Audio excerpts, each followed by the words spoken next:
দর্শক বন্ধুরা আসসালামু আলাইকুম। আজকে আমরা দেখাবো আমরা উন্নত জাতের আনারের চারাগুলো কিভাবে রোপণ করে থাকি।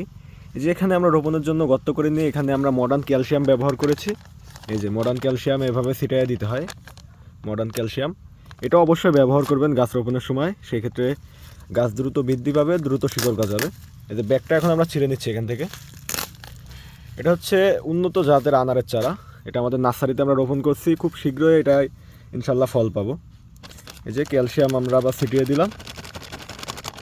আপনারা এভাবে সঠিক নিয়মে গাছ রোপণ করলে দ্রুত সময়ে গাছে ফল পাবেন, গাছ দ্রুত বাড়বে। এই দেখেন, এখন আমরা চারদিকে সুন্দরভাবে মাটি দিয়ে এটাকে বোঝাই করে দিব। আপনারা কিন্তু এই নিয়মে চারাগুলো রোপণ করবেন, তাহলে দ্রুত গাছ বাড়বে। অনেকেই বলেন ভাই গাছ বাড়তে চায় না রোপণের পরে। শুধু গাছ লাগালেই হবে না, গাছ সঠিকভাবে রোপণ করতে হবে, সঠিক পরিচর্যা করতে হবে, তাহলে কিন্তু গাছ থেকে ফল খেতে পারবেন, গাছ দেখতেও সুন্দর লাগবে। এই যে আমাদের গাছটা রোপণ করা হয়ে গেল, দেখেন কতটা সুন্দরভাবে আমরা গাছটা এখানে রোপণ করে দিলাম। এরপরে আমরা উপরে একটু ক্যালসিয়াম ছিটিয়ে দিব।